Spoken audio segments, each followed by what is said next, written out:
একবার আমরা বন্ধুরা মিলে সবাই কক্সবাজার বেড়াতে গিয়েছিলাম। কি যে সুন্দর। পর চাকরিতে জয়েন করলাম, তারপরে আর দেখা হয়নি রে মা। আমার হাতে তো আর বেশি সময় নেই। কি বলছিস মা? এভাবে কেউ বলে? বাবা, তুমি তো সারাটা জীবন নিয়মের মধ্যে বড় হয়েছো। তুমি যখন যেভাবে যা বলেছো আমি শুনেছি, কখনো কোনো কথার অবাধ্য হইনি।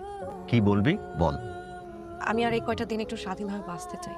কে মানা করেছে? বাঁচবি। বাবা, এবারে বার্থডেটা আমি আমার ফ্রেন্ডদের সাথে সেলিব্রেট করতে চাচ্ছি কক্সবাজার।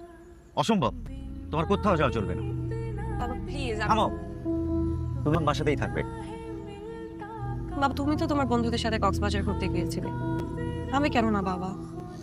সারাটা জীবন আমি তোমার কথা শুনেছি, কোনোদিন কিচ্ছু চাইনি, কোনো অবাধ্য হইনি। আর তোমার কাছে চাচ্ছি বাবা, শেষবারের মতো তোমাকে এই জিনিসটা ফিরিয়ে দিবে।